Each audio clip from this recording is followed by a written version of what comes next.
All right, we're on box number 9 now, and this is one of the big box. It's one of those 5 cubic feet one. The top, first thing I have on top here is one of these. This is a little shelf thing that I was using at the old house, trying to create more space for games. So I'm hoping I won't have to use these here, but we'll have to wait and see. So the first one on top here is Methodology, the Murder on the Links. And I got this one, I was so excited about it because it's based on an Agatha Christie novel.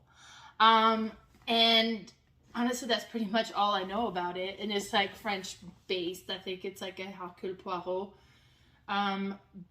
based on that story. And you're going around trying to solve the murder, from what I understand. I've never played it.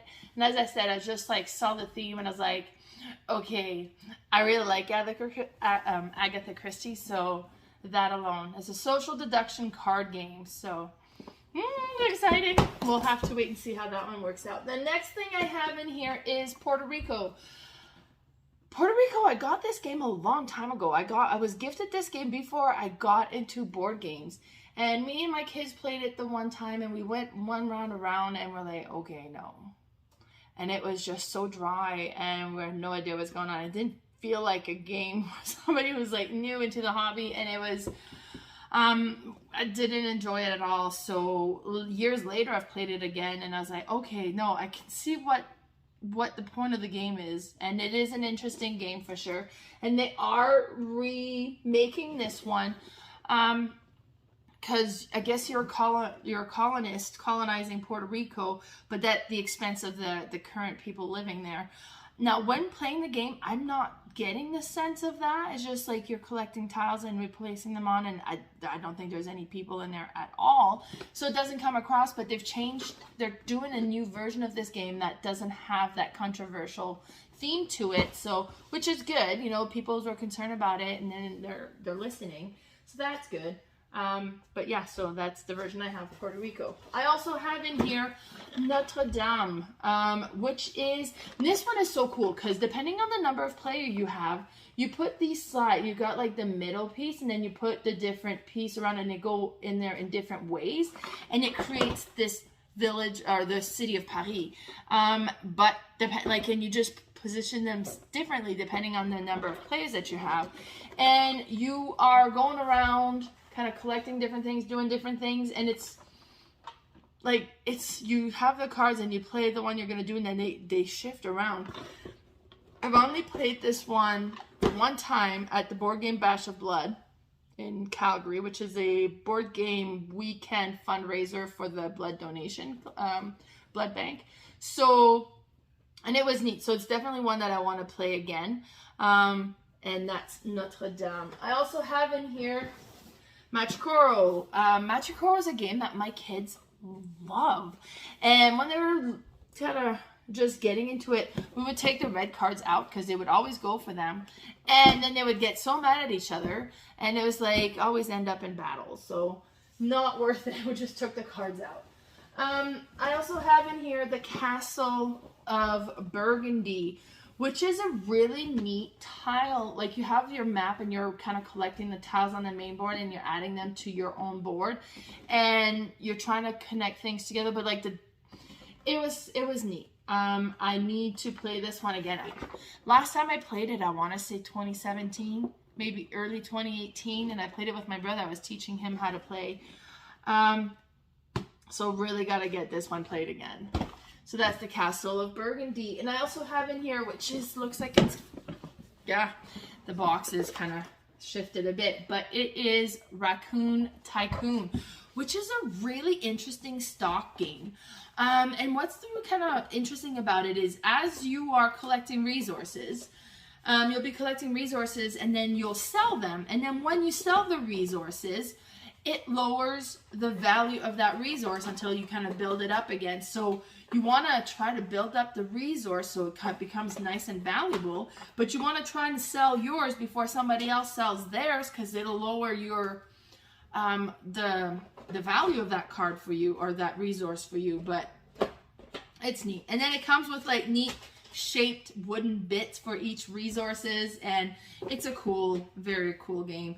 I played it a long time ago at my friend Darren's house, and then it left an impression. So when a friend of mine was selling his copy secondhand, well, I jumped on that and I got my own copy. And that again is Raccoon Tycoon, and then the artwork, and then it's cute, it's cutesy, it's kind of like, I don't know, old-fashioned pets. And you're collecting all sorts of things, like you're collecting the resources, but you're also kind of buying these things, and you're trying to make a collection on each of these different houses, I think is what they call them. And it's a really cool, fun game. Raccoon Tycoon. And then I have Quarriors. I love Quarriors. It is such a great game. And you have all these dice. And it's kind of like a deck building, but it's with dice. So you're collecting and buying these dice to add them to your dice pool. So it goes into a bag. And then on your turn, you will draw out so many dice and roll them, and they go in your discard pile. And once there's no more dice to draw, you collect the ones from the discard pile, put them all back in, and you start again. Just like if it was a deck building, right? But instead of just a card being worth what it is, the dice is worth depending on what it rolls onto, and it can do different things for each dice. And then I love this game. It is so cool. Quarriors. And then here I also have Ruby, Combat Ready, which is a cooperative battle game. And I bought this one because my son is big into anime, and this is based on the anime series Ruby. Oh no, this one did not travel well. All these cards are supposed to be sorted per character, and now it's just a big mess. There's just cards everywhere.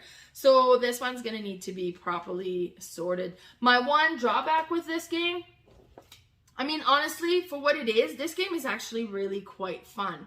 And then the way that it works, because it's cooperative, but you get the one person that's going to be doing the battle, the other one's going to be assisting, either by battling or kind of going after the henchman or whatever. And so it's really neat, very interesting. But there's little miniatures in it, and then the insert doesn't fit the miniatures right.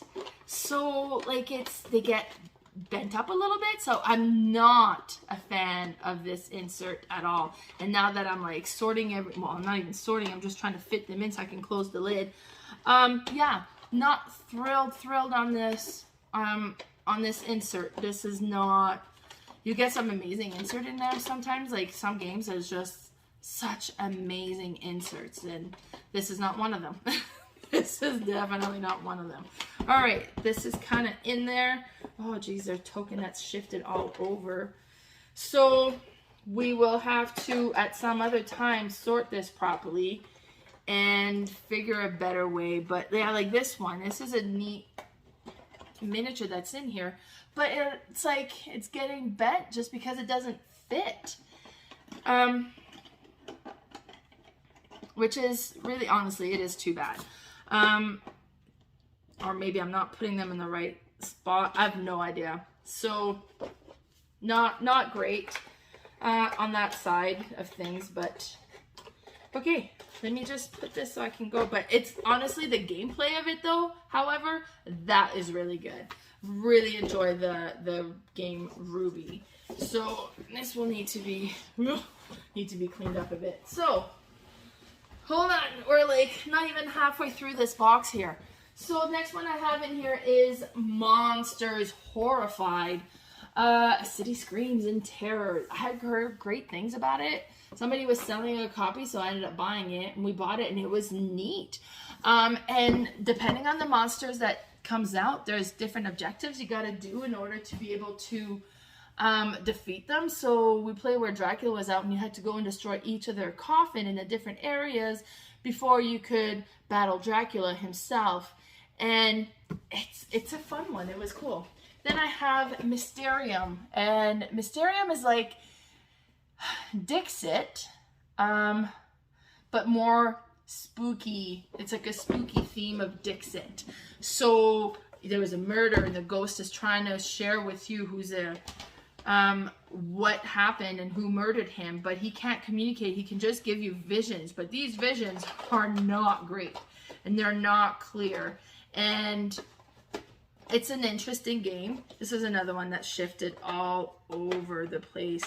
And this is one that's interesting. Like the insert fits it oh so specifically, but I store my game vertically. Most games are not meant to be organized that way, but that's how I like them. I just like to be able to go pull out a game and slide it back in and not have to worry about you know, how many games on top and that sort of stuff. So I have no idea how this is going back together here right now. And it's one of these things with this one, it's like it goes back in a very specific way, which is neat, but then it shifts still, so which is less neat.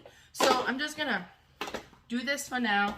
We'll figure this one out before I put the lid back on. Then I have Stone Age. Stone Age is a worker placement game that's, geez, it's an older one. I don't know when this one was published, but it's a much older, but it's really cool. And it reminds me a bit of Architect of the West Kingdom, where the more workers you send, the more you can do on the site. And then you'll roll a dice and get so if you go for gold, you need to roll 6 to get a gold. So you'll roll the dice, and then for every 6 pips, you would get a gold. So if you're rolling 3 dice and get like a 5 and a 2 and a 6, then you're getting 2 gold, right?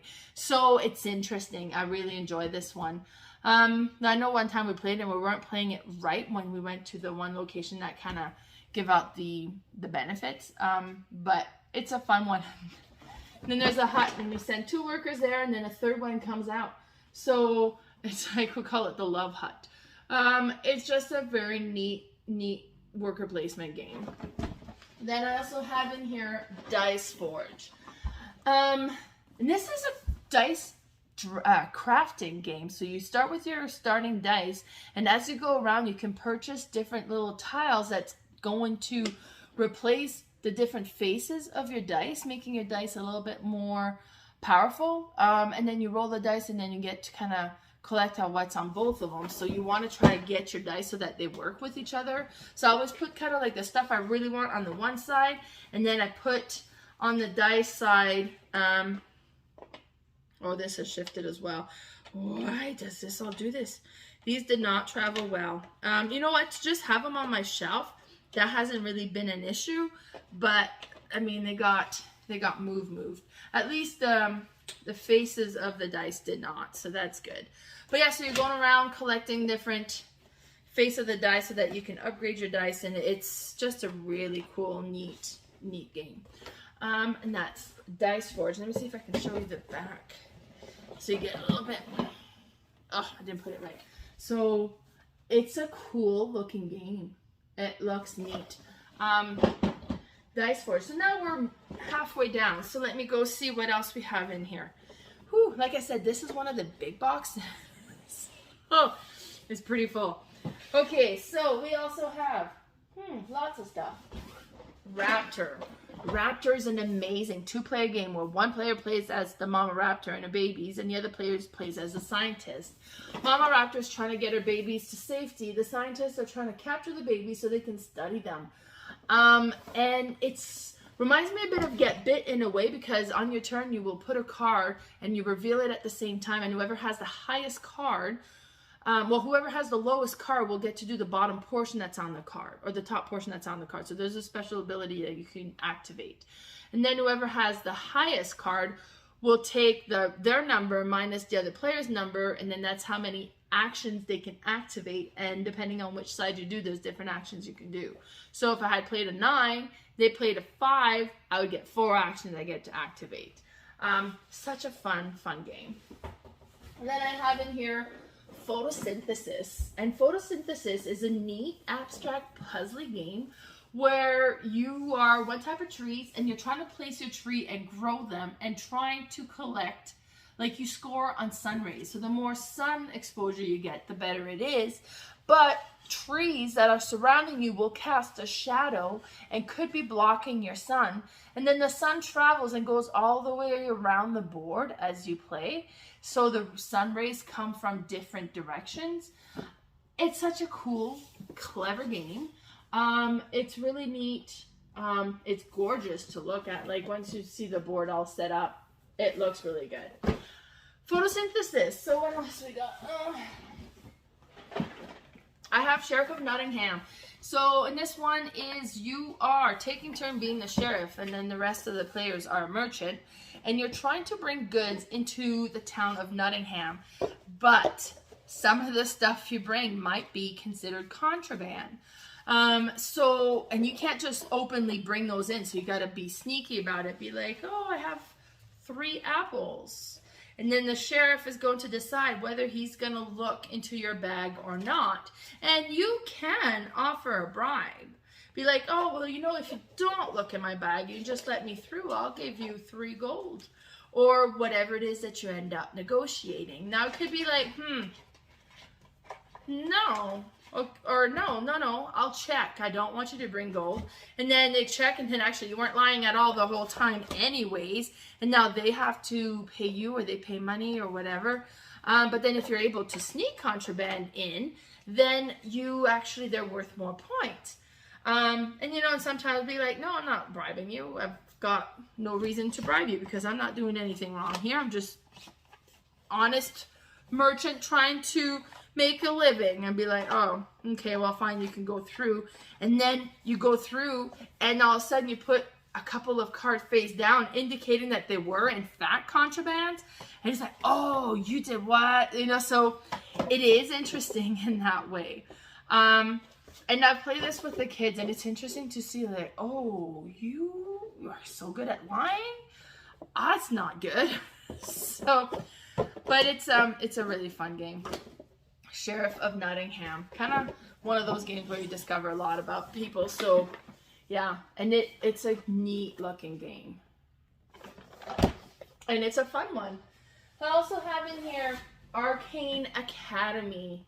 This one is interesting. So you have a board in front of you.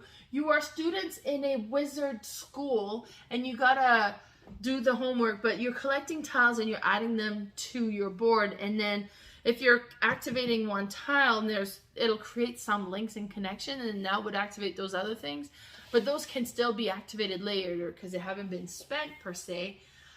So it's neat. And then you're collecting resources, and you're trying to get these cards, and you're getting these spells, and then kind of activating them until you get like a time's up card, and then that's it. That's all the time you had to do your homework. So it's interesting. I really enjoy this one. And then I have the Big Book of Madness, and this is a cooperative deck building game. And there'll be a spot where you can put your cards so that, be like, okay, well, I'm going to put this card over here so that it's available to anybody who needs it. And what's happened in this game is you've opened a forbidden book that you weren't supposed to, and you've released all these evil forces into the world, and you've got to try to make it through to close down this book. So you got to make it through the book so that you can close down and kind of save humanity or whatever. It's neat. So you have these cards that you'll be kind of creating them, and then every round you flip one over, like the book is flipping through the pages, and you're just like, you know, like different things are happening, bad things are happening, and there's different things you got to do, and it's such a fun, neat game. But yeah, so Big Book of Madness, and that's like, I'll show you real quick. So this is, you got the lid of the book, and then you would open it. There's a couple of options. So, because every time the book is going to be different. So the replayability on this is quite interesting. You know, you just kind of flip through until you can make it to the end. So at the beginning of the game, you assemble the book, so it's going to be different cards every time. It's really cool. And then we have King of New York. My stepdaughter Lily loves King of Tokyo, and then she's like unbeatable at it. And then King of New York plays kind of King of Tokyo, but it makes it more into like a busier board. There's more that you can accomplish and do. So instead of just being the trying to get into Tokyo and destroying as much as you can, So it still has kind of that element, but it's increased the intricacies, I guess, to the game. So it's pretty cool. I don't like that this game. Maybe it's fine. Great. So this one is Smash Up. And Smash Up is a very interesting. There's a few expansions. I bought this game used. And they had, I think, 4 different expansions in it. So there's just 4 different cards that you can select as well. And on your turn, you will select 2. So that's why the Smash Up. You could be like the pirate and the ghost, or you could be, you know, the steampunk and the flowers, or there's just different things that you can play as, and you'll grab the cards, all the cards from this. This is another one that I'm going to need to organize because they're all spread out. And then there'll be cards in the middle, which is the area cards, and then those will have a number, and you'll assign cards to it. So like this one, for example, would be worth a 4. So if you assign it to a location, now that location has 4 assigned to it, but then somebody else can kind of send a 7, and now this has, you know, 11 assigned to it, and each location has a numerical value. So it could be like, once you reach 20, then you score, and then it'll indicate on there, first player gets how many points, second player gets so many points as well, and then so on. And you kind of trying to, I guess, area control. You're trying to have the most control of one area so that you can score the highest point. But you get the action cards that can do all sorts of things, destroy each other, move one to another location. So it can get mean. Be prepared for that. This is definitely a take that game, but it is very neat, very interesting, and I really enjoy it. So that's a Smash Up. Then I have Castle Panic. Castle Panic is the first cooperative game I have ever played, and I was just blown away by it. So in this game, you have the castle in the middle. So you have your tower, and then there's walls all the way around. And each round, you're going to be drawing from the bag, and you draw new monsters out, and they go on the outer ring, in the forest ring. And then each round, they're going to move closer and closer and closer, and you're going to use the cards in your hand. So maybe I have an archer. So once they reach the archer level, I can shoot them. And if it's a blue archer, I can shoot them if they're in the blue area. There's red and there's green. So you kind of try to get them, the monsters, destroyed before they reach the castles. If they reach the castle's wall, they'll destroy the castle wall, like the little wall around. Then if they ever get inside, they're going to start destroying the towers in the castle. And to win the game, you got to go through all the monsters that are in the bag before you lose your last tower. It's neat. It's one that can be pretty tricky. Like, things can go bad fast, but it looks super cool. And it's one we've enjoyed quite a bit. So Castle Panic. And then I also have in here CV, which is kind of like the Game of Life, but it's a card version. And you're going around collecting cards, and then depending on what's happening, like, you're kind of living a life. And, you know, so maybe you'll go to university and get married. Maybe you'll, you know, get a fancy car.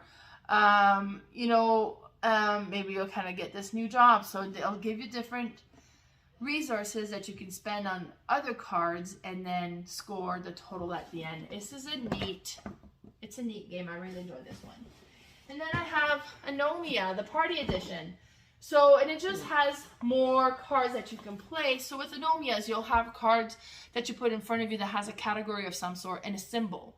And then when you have somebody else play a symbol that matches your card, you got to shout out a word that's from the category that is on their card. So it could be that it's a cereal brand. So it'd be like, Post.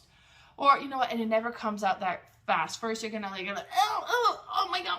Like, and the first one to come up with an answer gets the card. And then, but then you take the card and you put it in your discard, well, in your point pile.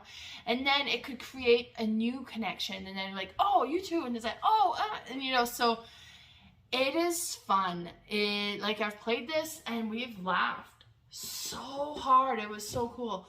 I used to have the small one, and the party edition, as I mentioned, just has extra decks, so it kind of changes up the words a little bit more.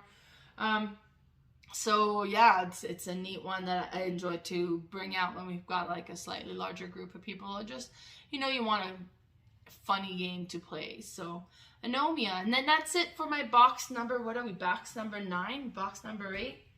I think this was box number 9, maybe, out of 26 boxes. So we will keep going and get the next box unpacked. So bye and stay tuned for what else I have in my board game collection.